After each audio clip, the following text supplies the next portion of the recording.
Alhamdulillahirabbil alamin. Allahumma shalli wa sallim ala habibika Mustafa ka nabiyina Muhammadin wa ala alihi washabihi asma'in. Amma ba'du. Yang kita hormati Bapak Rektor UMN Dr. Fauzan MPD, Bapak Suparto, Bapak Haris, Bapak Stardi dan Bapak Irwinto, juga Direktur Telkom Bapak Mungkas, teman-teman UMM dan semua yang mendengar yang kami hormati. Ini ngaji itu harus objektif itu jujur. Jadi bisa saja korbannya ayah saya, bisa rektornya, bisa semuanya, tapi korban dengan makna yang bagus. Karena di antara saran Al-Quran, Allah ngendikan kalau belajar atau mencari nasihat atau mencari kebaikan apa saja itu diistilahkan. Artinya orisinal gini, suatu saat atau kapan saja saya kok sudah tidak laku jadi kiai, asal Islam jalan tetap senang, karena nggak penting yang populer saya apa enggak, itu tidak penting, yang penting agama ini tetap jalan. Sama, negara ini harus jalan siapapun presidennya. Ya, ini penting saya utarakan karena perbedaan antara nafsu dan komitmen beragama itu tipis sekali. Sehingga dulu pernah ada cerita, ini bukti keadilan Rasulullah SAW. Pernah suatu saat Nabi itu ngaji, yang ngaji seperti ini. Terus ada pemuda dengan cueknya ngelewati masjid yang sedang dipakai Nabi ngaji. Singkat cerita semuanya ngomel ya, bergumam. Celaka betul pemuda itu, ada Nabi ngaji kok tidak ikut ya. Tapi Nabi secara besar hati ngendikan, ini ada di beberapa kitab di Fadhailul Kasbi, keutamaan kerja. Kata Nabi, pemuda itu mau mencangkul di lahannya. Jika dia mencari nafkah untuk keluarganya, untuk kebaikannya, maka itu bagian dari ajaranku. Jadi Nabi berbesar hati bahwa kerja seperti itu bagian dari ajarannya. Jadi tidak harus datang ke majelis ngaji. Dan bisa saja yang sedang hadir itu ya orang yang hindari istrinya minta belanja dari ngaji terus benar dituntut belanja kan gitu. Mungkin anak-anak UMM yang kesini daripada tengok-tengok yang Malang bosan jalan-jalan ke Rembang gitu. Nah, jadi nggak mesti benar juga niatnya gitu. Jadi ya sama itu. Jadi kalau di dunia kiai yang masih orisinil itu, nafsu itu benar-benar dilatih. Maka masyhur dalam cerita ada orang perang sama Ali radhiyallahu anhu. Ketika perang ini sangat semangat, tapi ketika orang itu meludahi dan Sayyidina Ali ini tersinggung karena diludahi, Sayyidina Ali langsung angkat tangan, sudah perangnya nggak usah diteruskan karena saya marah sama kamu sekarang demi nafsu karena kamu meludahi saya, padahal saya tadi motifnya demi Allah dan Rasul. Jadi sangat tipis bedanya kita emosi karena diri kita dan emosi karena Allah dan Rasul. Sehingga ketika diludahin ini terus beliau mikir, jangan-jangan perang saya karena saya diludahin. Nah, yang hilang dari peradaban modern adalah Allah itu tidak begitu hadir di hati kita. Saya sering cerita di mana-mana, teks hadis itu sebenarnya berbunyi gini, ini hadis sahih.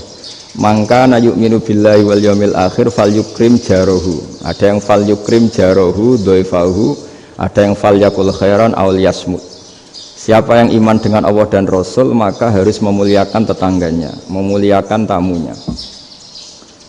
Dulu itu ada seorang ulama dipanggil anak muda, dibully terus sekarang.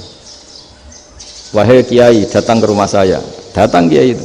Setelah sampai ke rumah orang itu, silakan kiai kembali ke rumahnya, saya tidak butuh kiai.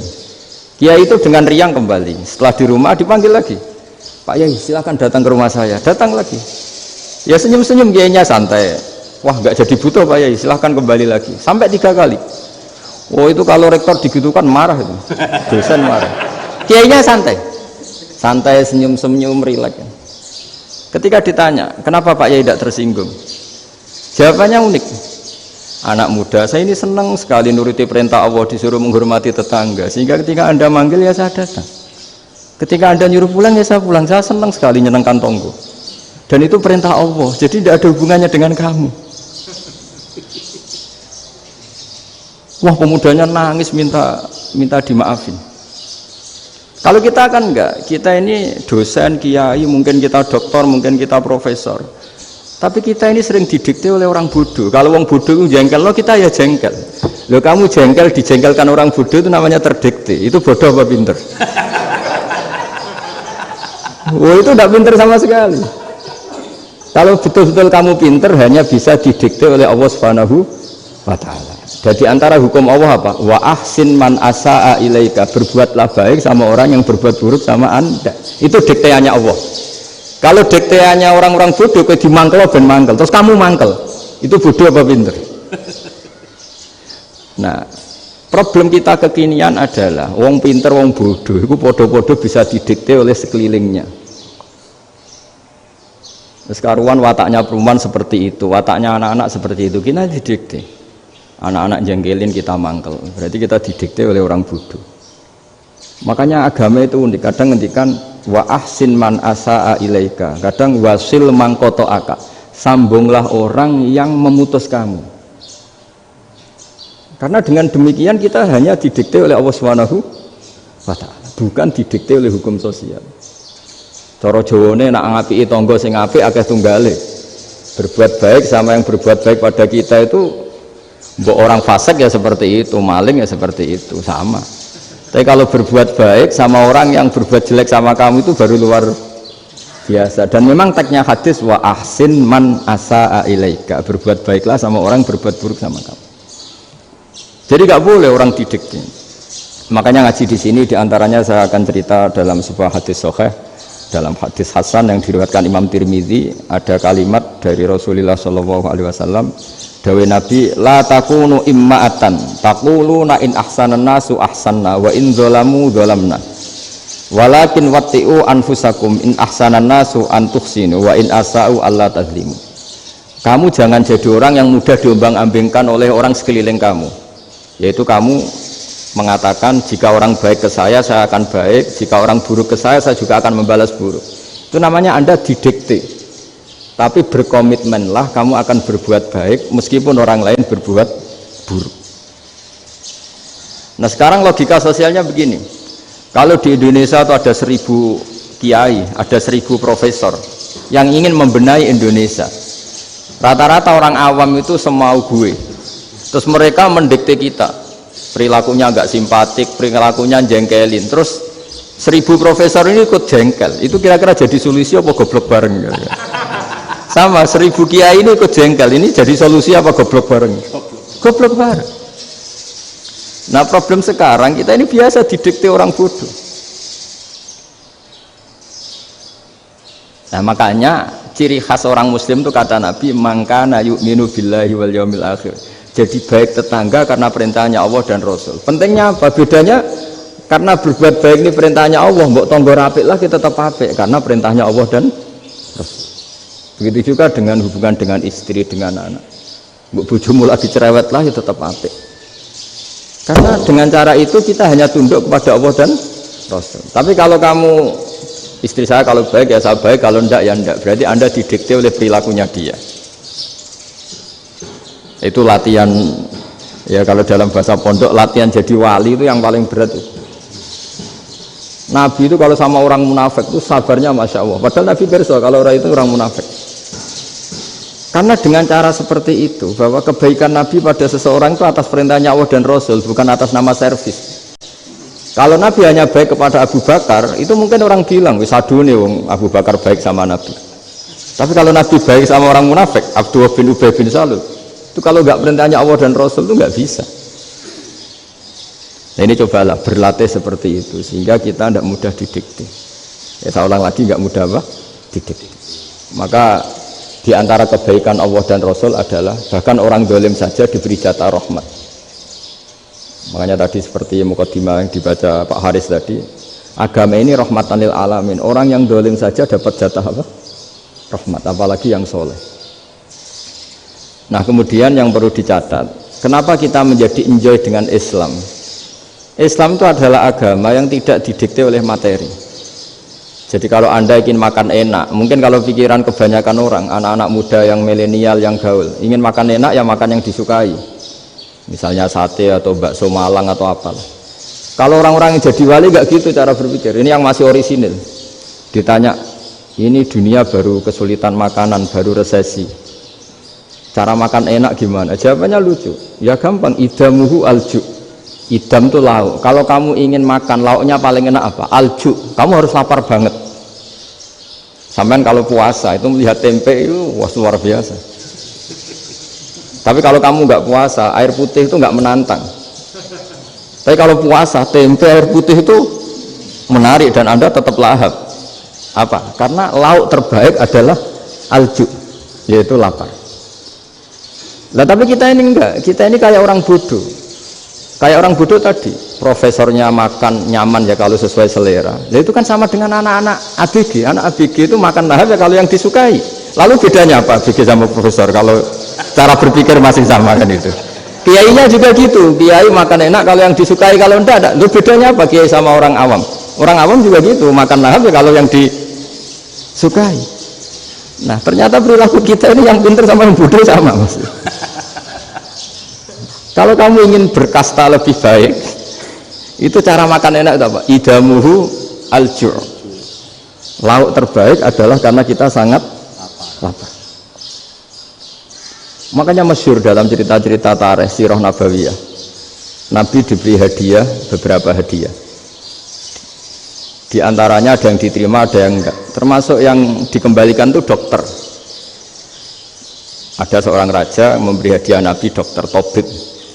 Itu sama Nabi dikembalikan. Karena dokter ini sudah lama kumpul Nabi itu enggak pernah sakit. Akhirnya dokter ini putus asa, ini enggak perlu diobatin. Ketika ditanya, kenapa ya Rasulullah engkau tidak pernah sakit? Karena kita ini kaum, kita ini komunitas masyarakat yang tidak akan makan kecuali lapar. Dan kalau sudah makan, berhenti sebelum kenyang. Jadi sederhana sekali pengobatan zaman Nabi. Sebagian besar penyakit itu pasti disebabkan kita ceroboh dalam hal makan. Sudah ngerti kalau durian masalah, kalau makan durian enggak kehitung gitu, apalagi kalau gratisan itu tambah banyak gitu. Pola tidur juga gitu kata Nabi, dan kita tidak tidur kalau tidak sangat ngantuk. Nah itu namanya orang-orang soleh yang sudah ada didikte materi. Kalau yang didikte materi kan bisa tidur nyenyak kalau kasurnya enak, AC gini-gini. Sebenarnya enggak, tidur enak itu ya kalau sangat ngantuk. Mbok di gudang, mbok di bis, kalau sangat ngantuk ya semuanya ya enak. Sama, mbok lapar, mbok hanya tempe, tapi kalau sangat lapar itu ya enak. Nah ini ilmu yang mulai hilang, ilmu-ilmu yang mulai hilang. Nah, cara ibadah juga gitu. Kita ini kan, saya ini punya bapak kiai, mbah kiai, punya guru yang sangat alim ya seorang kiai Kiai Memun. Itu dulu kita pengkaji ilmu, itu tidak pernah tahu bedanya NU dan Muhammadiyah. Karena dulu Mbah Darwis itu, Kiai Dahlan itu, dulu ngajinya bersama Mbah Hasyim ketika di Indonesia yang ngaji Mbah Soleh Darat. Mbah Soleh Darat itu dulu ngajinya sama buyut saya ke-6, namanya Mbah Soleh Asnawi di Kudus. Mbah Soleh Darat itu dulu alim-alimnya orang Jawa ya Mbah Soleh Darat, Soleh bin Umar. Tempatnya di Semarang, tapi beliau itu sebenarnya orang Jepara yang dekat Kudus. Setelah di Mekah, Mbah Hasyim ini mondoknya ya, mulazimnya ke Syekh Mahfud Termas, tapi sesekali ke Syekh Khotib Minangkabau. Nah yang Mbah Ahmad Dahlan lebih sering ke Syekh Khotib Minangkabau, sesekali ke Mbah Mahfud. Singkat cerita, karena Syekh Khotib Minangkabau sudah modern ya, terlibat organisasi dunia. Pas itu beliau pengagum Muhammad Abduh, pengagum Rasid Ridho, sehingga bawaannya Mbah Dahlan itu lebih pergerakan karena beliau lebih ngidolakan Syekh Khotib. Nah Syekh Khotib sendiri sebenarnya orang Minangkabau, jadi beliau namanya Muhammad saja sebenarnya. Jadi menantunya orang Arab. Oh itu dicibir mertuanya ini karena punya mantu orang Jawa, orang ndak Arab. Singkat cerita terus si mertuanya bilang gini, kamu jangan pernah bilang kalau orang Arab itu mansa kanal Arab, orang yang bertempat di Arab. Walakin mantakallama bi arabiyyin fasihin, tapi orang bisa ngomong Arab secara fasih. Singkat cerita, kalau kamu tidak percaya, nanti suatu saat menantu saya kalau Jumatan, tidak usah kamu kasih tahu, langsung suruh jadi khotib. Nggak usah kamu kasih tahu, sarannya nggak usah kamu kasih tahu. Kalau sekarang kan enggak. Kalau dosen mau jadi khotib kan mengumpulkan materi dulu. Lucunya di antara materinya itu dari TV. Makanya jadi ribet kan khutbah sekarang.